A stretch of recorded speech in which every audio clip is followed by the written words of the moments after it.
Welcome to the Positive Pants Podcast. Mindset, motivation, and inspiration to help you find your positive pants. Let go of negative thinking and stop living for the weekend. With your host, Fran Excel.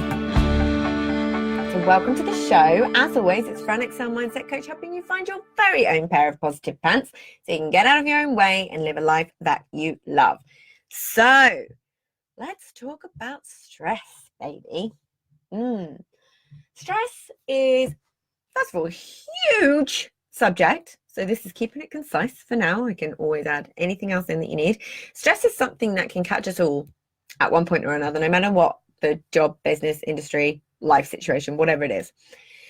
Having attended a huge conference for entrepreneurs in the UK back in November, and also through obviously working with female business owners, something has become particularly clear to me. There are way too many people running their own businesses stressed. So, I mean, we all know it can be stressful, juggling and running a business, but it almost feels like it's just accepted as the norm, as part and parcel of chasing your dreams, or even sometimes worn as a badge of honor. But the business owners are more stressed than when they were in their jobs. Huh? What? It's almost as if it's literally just an accepted part of the course of owning your own business that you head towards business. Learn to speak, Fran. That you head towards burnout on a daily basis. But what if we just let go? What if it didn't have to be that way? That'd be nicer, right?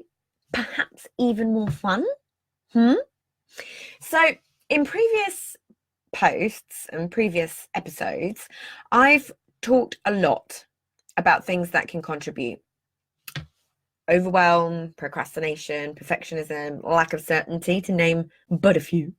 And also, so they're all contributors, but I've also talked a lot about things that can help stress, and mindfulness, visualization, journaling, gratitude, reframing, kindness, breathing. But I want to just highlight a couple of things that I feel are really, really important to understand. Stress can literally be dangerous to your health. In certain situations, stress can be good for you, but don't get me wrong. Yeah, in terms of an extra boost of motivation or saving your life from a rogue lion. But when there's no real imminent danger or threat and you're living your life in a perpetual state of stress and anxiety, it's really much, it's not in the good for you camp, right? It's a natural reaction and very normal. It's built into our wiring system.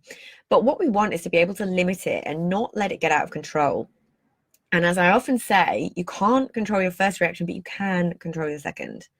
So unfortunately, the body doesn't really tell the difference very well between emotional threats, in inverted commas, and actual real life danger, physical threats. So you get stress hormones, cortisol and adrenaline, running through your body either way, which over time can have a hugely detrimental effect on your overall health. Over time, stress can have a big, big, big effect on you and your body. It can affect pretty much every area of your life. All your energy is constantly going to the key areas to help with fight or flight, which means energy and attention is taken away from the other key systems and processes that you need in your body, which you can see how that may cause problems. So, for example, when you're stressed a lot, you tend to get ill, have a bad stomach, headaches, sleep issues, pains in your body, extreme tiredness. You also have an increased risk of heart attack, among many other things, which I'll go on to in a minute. So many physical symptoms from quite a very emotional response.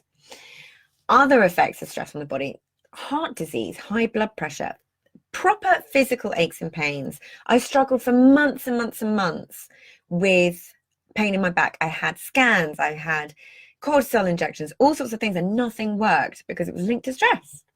Go figure. Loss of sex drive, stomach issues, things like IBS can be stress related, insomnia, among a ton of other things that it can cause you to do. Think overeating, not eating enough, drinking too much alcohol, smoking, snapping at people, withdrawing from people, essentially numbing out. Yeah. The danger is also stress turning into full-on burnout, which can wreak havoc, especially if you're a business owner. I mean, for anyone really, and it can leave you completely flawed for weeks and sometimes much, much longer. There's people who are flawed for months, years with burnout. It really is a big, big topic. But it's also not just you that it affects your loved ones too, in quite a big way. It might make you irritable, forgetful, hindering your ability to concentrate. There are also a lot of simple things you can implement into your life that will calm this response down and be able to act as a bit of an intervention for when you're really, really feeling it. So an obvious one is meditation and mindfulness. And there's another episode on mindfulness, and I'll link it up in the notes. It's such a simple thing to do. People give up because they think they're not doing it right. Yeah. So give it a go. Go listen to that other episode or read the blog post, whichever one. If you're a reader or a listener, whichever way you want to consume it, take it in, and really actually get on board with it, even if it's for a minute a day. The next one is my 4-7-8-3 breathing technique and other mindful breathing techniques. Anything that kind of takes your attention away from what you're stressed about and brings you back to where you are in the core moment. So breathe in for a count of 4, hold for a count of 7, breathe out for a count of 8, and repeat that 3 times. This always, always, always grounds me and brings me back to the calm place I want to be. Yeah.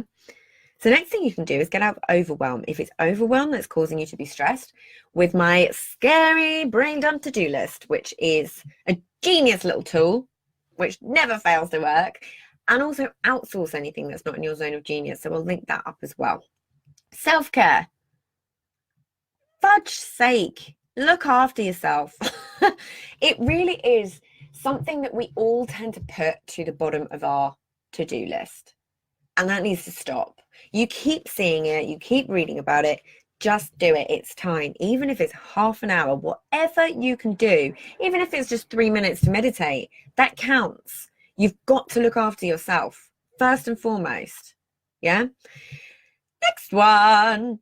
Don't virtually punch me. Exercise and eat right. I know it sounds really boring and like a broken record, but it makes such a difference. There is a reason that whatever modality you're looking at in terms of mindset or anything, high performance, it all comes back to exercise and eating right, you know, and it tends to be the final thing people take notice of. Yeah. Just find an exercise that's right for you. Even if it's just walking and eating the right foods, it will make the world of difference. And why not just try it? Try it even for a month. Just set yourself a goal of trying it for a month and seeing how you feel. Notice the differences. Yeah. Don't diet, because as soon as you restrict yourself, just make a lifestyle change. Consciously choose that you want to feel better. Yeah. Worth a go, right? And another thing you can do is a very cool NLP technique. You can set yourself a resource anchor for a different state. So when you feel stress, access a time that you felt totally calm, totally, completely, and utterly calm, the most calm you've ever felt in your life, or happy, or in control, whatever you may want to feel instead that would be helpful for you in that moment and help you really take yourself back to that moment, really step into that vision. You've got all of this stuff still in your body. The brain, as I'm always telling you, the brain doesn't distinguish between reality and imagined. So when you take yourself back there, you are there, okay? And you can use this. You can't feel two opposing states at the same time. And this may be just enough to ground you in that moment and get you back on track and feeling the way you want to feel. Yeah. It's such a cool little thing. Love it. Okay. And the next thing, the key is really to just create that awareness. Your body is sending you all these signals for a reason. It's time to slow down. It's time to take that time to look after yourself, but making sure that it's a consistent part of your routine. Because if you're perpetually in a state of stress or anxiety, what's the point really? You only get one life. That's not what it's all about, is it? Right? Taking care of yourself isn't selfish, it's selfless, in my opinion, my humble opinion. It's not just for you that you're doing it. Take a moment to picture yourself, and I mean this, really take a moment to picture yourself going about your day without the stress. Yeah. Are you still getting things done? In fact, are you getting more done? Could you be getting more done? Work out what those triggers are, what triggers the stress response in you, and then get brainstorming about how you can make sure it doesn't happen in the first place. What can you outsource? What specific tasks tend to be the ones that stress you out? What in your life is causing you stress? It's really easy to look at some of these things and say, oh, I can't do anything about that. But honestly, the majority of the time, there really is something you can do about it, something you can do differently. You just need to look for it and question it. There's always something. What's one more thing you can think of that would make it a difference for you? And as for the rest of the time, if you have no control over it and really can't do anything about it, what is the point of getting stressed about it? Will it change anything? Will it hurt anybody apart from yourself? Will it hurt the people that love you? Will it actually help anything to be that way? The scary thing is that when people ignore stress and it gets out of control, that's where the damage really gets done. So start to be aware. Use the tools and techniques I've talked you through in all the other episodes. There is a ton of resources for you throughout other episodes in this podcast. Please, please, please use them and make sure you use them. And if you feel that you need it, of course, please go and see your doctor. If things aren't working, go speak to somebody. There's no shame in that at all. We've all done it. You weren't meant to live your life in a constant state of stress. So let's change it. Yeah, because you can. You get to. Whatever you want to change, you get to change. So, as always, I hope that was really helpful.